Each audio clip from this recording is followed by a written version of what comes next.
누가복음 1장 2절. 유대왕 헤롯 기간의 아비야 반열에서 이름이 사가랴인 어떤 제사장이 있었는데 그의 여자는 아론이 자손이며 그녀의 이름은 엘리사벳입니다.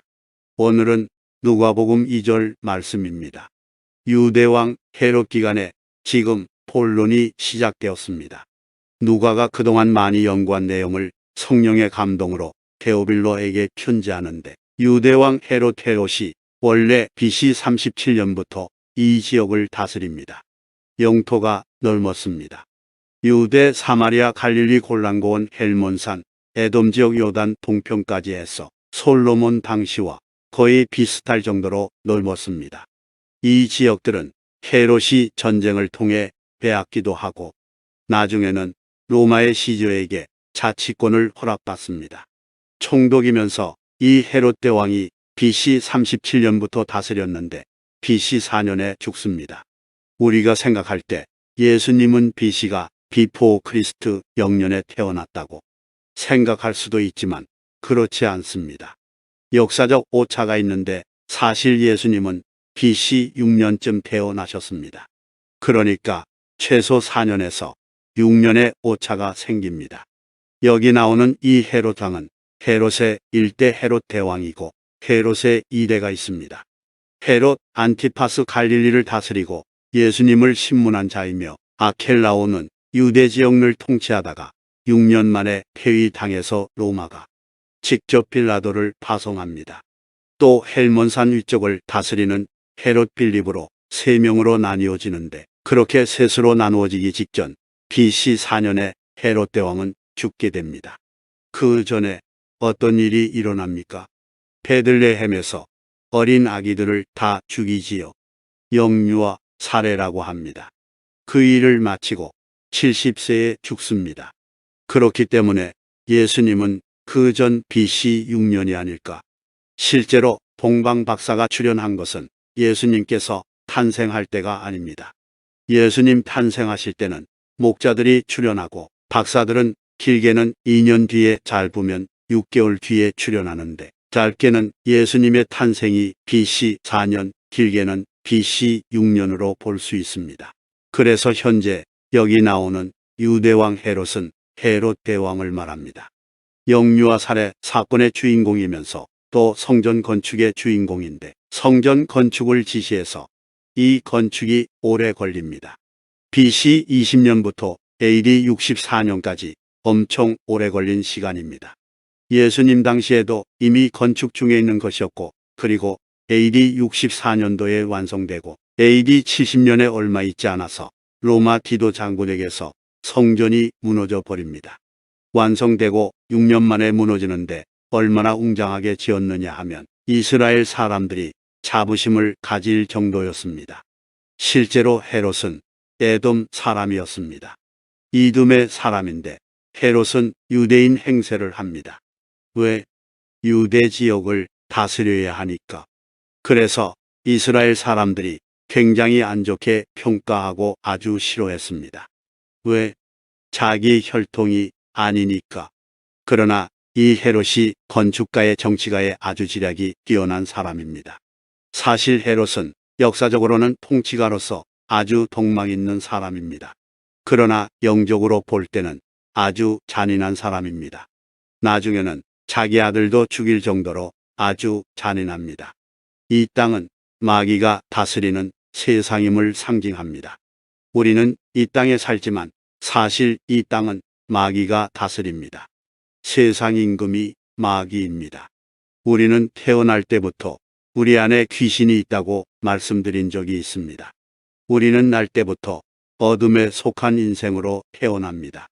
그래서 내적으로도 어둠이 작용하고 또 환경적으로도 마귀가 작용하기 때문에 유대 헤롯 기간이라는 것은 바른 저술입니다. 아비야 반열에서 이름이 사가랴인 어떤 제사장이 있었는데 사가랴는 세례 요한의 아버지는 당연히 레위 지파입니다. 예수님은 유다 지파입니다. 제사장은 아론에서 나옵니다. 야곱의 둘째 아들이 레위입니다. 레위 지파는 땅의 분배를 받지 않고 각 지파에 나누어져 살면서 11조를 통해 생활하게 되어 있습니다. 레위 지파가 지역의 선생 역할이나 성전과 예배를 담당하는 지파라 한다면 그 중에서 모세의 형 아론은 제사장 업무만 담당합니다. 교회로 본다면 목사는 예배를 담당합니다. 또 성가대는 찬양을 담당합니다. 또 성전을 관리하는 분도 계시고요. 또 교회 안에 행정적인 일들을 하는 분들이 많이 계십니다. 아론 밑에 아비야 반열에서 남자 제사장을 등장시킵니다. 이렇게 제사장을 등장시키는 이유는 구원은 우리의 예배와 뗄 수 없는 상태를 의미합니다. 우리가 어떻게 구원을 받느냐? 그 방법이 무엇이냐? 방법은 예배입니다. 예배는 예배자로 서는 것을 말합니다. 구원받기 위해서는 우리가 가르침대로 살아야 하고 말씀에 순종해야 합니다. 하지만 구원을 받게 되면 예배자로 서게 됩니다. 구원받기 전에는 그냥 가르침을 받는 것입니다. 그것이 마태복음입니다. 마태복음은 구원을 받는 과정의 입문 과정이며 거의 가르침 위주입니다. 이렇게 살아라. 이렇게 행동하라. 가 마태복음입니다. 이런 과정을 통과하면서 구원에 들어옵니다. 지금 이 사가랴가 등장된 것은 이렇게 구원을 받은 사람은 진짜 예배를 드린다는 것입니다. 참된 기도, 참된 말씀, 참된 헌금, 참된 찬양은 구원 안에 들어올 때 가능한 것입니다. 구원 안에 들어와야만 하나님께서는 우리의 기도를 모두 받으시고 우리의 찬양을 모두 받으시고 우리의 모든 말씀을 받는 것이지, 그전에는 구원을 받을 수 있는 예비된 단계, 곧 광야 단계에서도 하나님은 모두 듣습니다. 하지만 그것을 영광으로 받지는 않으십니다. 영광을 받기 위해서는 참된 예배자로 서야 합니다. 이 사가랴라는 사람이 참된 예배자임을 말합니다.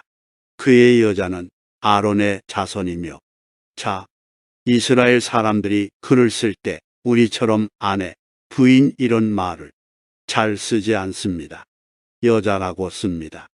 여자라는 표현을 할 때 남자에 대해서 배필 또는 반려자로서 씁니다. 그의 여자도 동일하게 제사장 혈통으로 왔다는 것입니다. 누가요? 사가랴의 부인도. 이것은 우리가 구원을 받는 데 있어서 내가 구원을 받으면 반드시 부부가 거의 대부분 함께 구원받게 되어 있습니다. 그녀의 이름은 엘리사벳입니다. 자, 주인공이 누구일까요? 사가랴일까요? 엘리사벳일까요? 물론 둘 다 주인공이지만 여기서는 엘리사벳이 주인공입니다. 왜냐하면 지금 엘리사벳이 누구를 낳았습니까? 세례 요한을 갖게 되는데, 세례 요한이라는 위대한 선지자, 마지막 선지자를 갖게 되는데, 둘 다 하나님 앞에 참된 예배를 드리는 구원받은 사람이고 예배 성공자이면서 동시에 이들은 선지자를 낳을 정도의 영성임을 의미합니다. 내 자녀가 엄청난 영적인 거인이 되려면 윗대에서 신앙이 좋아야 합니다. 만약에 윗대가 신앙이 낮은데 아랫대에서 신앙이 좋다. 지옥 가는 크리스천 중에 목회에 성공할 수는 있지만 진짜는 아닙니다. 그것은 우리가 볼 때 이야기입니다. 신앙은 상당한 전수성이 있습니다. 신앙이란 것은 상당한 전파력이 있습니다. 지옥 가는 목사는 반드시 지옥 가는 성도를 만들어내고, 지옥 가는 목사는 반드시 그 아들도 지옥 가는 목사를 만들어내서 그것을 또 세습시킵니다.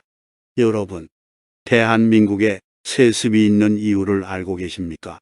그 이유는 둘 다 지옥 가는 목사이기 때문입니다. 여러분, 천국 가는 사람은 원래 욕심이 없습니다. 그것이 증거입니다. 욕심이 있다는 자체가 지옥 가는 것입니다. 여러분께서 누가복음으로 오시면 각오하셔야 합니다. 이 마태복음은 누구나 들을 수 있는 말씀입니다. 그러나 누가복음은 그렇지 않습니다. 누가복음은 출발이 구원입니다. 마태복음은 출발이 구원이 아닙니다. 마태복음은 출발이 거듭남부터입니다. 거듭남이 구원이 아니라는 말씀을 드렸습니다. 구원은 거듭난 이후로 최대 40년 빨라야 1년 뒤에 일어나는 현상입니다. 구원이라는 것은 아주 오래 걸립니다. 누가복음과 마태복음은 아주 다릅니다. 마태, 마가, 누가복음이 공간 복음이다. 그렇게 생각하지 마십시오. 각각의 영적인 급수가 다릅니다. 그렇기 때문에 누가복음 듣다가 어렵다 싶으면 마태복음으로 다시 돌아가셔야 합니다. 마치겠습니다.